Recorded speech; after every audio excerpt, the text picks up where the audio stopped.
Iran Israel সংঘাত নিরসনে যুক্তরাষ্ট্র কিছু একটা করতে যাচ্ছে বলে জানিয়েছেন ফ্রান্সের প্রেসিডেন্ট ইমানুয়েল ম্যাক্রো। কানাডায় G7 শীর্ষ সম্মেলনের ফাঁকে সাংবাদিকদের তিনি বলেন, যুক্তরাষ্ট্র একটি যুদ্ধবিরতির প্রস্তাব পেশ করেছে।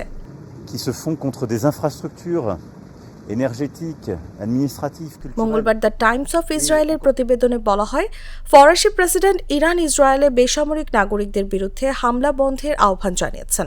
বলেছেন, যুক্তরাষ্ট্র একটি যুদ্ধবিরতি প্রস্তাব পেশ করেছে। যদি যুক্তরাষ্ট্র যুদ্ধবিরতি অর্জন করতে পারে তবে তা খুবই ভালো একটি বিষয়।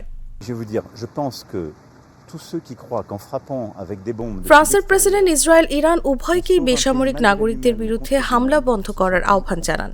সেই সঙ্গে ইসরায়েলকে সতর্ক করে তিনি বলেন, ইরানের ধর্মীয় শাসন ব্যবস্থা উৎখাত করার লক্ষ্যে হামলা করাটা কৌশলগত ভুল হবে। তিনি বলেন, যারা ভেবেছেন যে বাইরে থেকে হামলা চালিয়ে কোনো দেশকে তার ইচ্ছার বিরুদ্ধে চালানো যায়, তারা সবসময় ভুল করেছে। ম্যাক্রো সাংবাদিকদের আরও বলেন, একটি বৈঠক ও আলোচনার প্রস্তাব সত্যি রয়েছে, বিশেষ করে যুদ্ধবিরতি অর্জন এবং তারপর বৃহত্তর আলোচনা শুরু করার জন্য একটি প্রস্তাব দেওয়া হয়েছে। এখন দেখতে হবে পক্ষগুলো এটি মানে কিনা।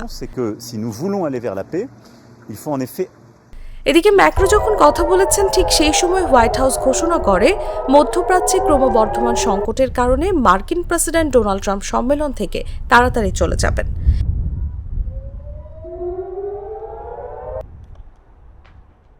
এরপর ঘোষণা আসে জরুরি ভিত্তিতে ইরানের রাজধানী তেহরানের বাসিন্দাদের সরে গিয়ে শহরটি খালি করতে বলেছেন যুক্তরাষ্ট্রের প্রেসিডেন্ট ডোনাল্ড ট্রাম্প। তেহরান খালি করতে ট্রাম্প কেন এমন বিবৃতি দিলেন সেটি স্পষ্ট নয়, তবে বিবৃতিতে অবশ্য ইরানের সঙ্গে পারমাণবিক চুক্তি নিয়ে কথা বলেন তিনি।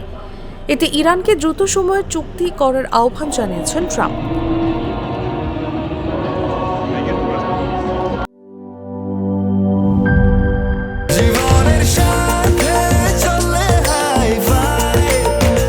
স্বাস্থ্যকর অল টাইম ফ্যামিলি কেক, সব সময় অল টাইম হেলদি লাইফ।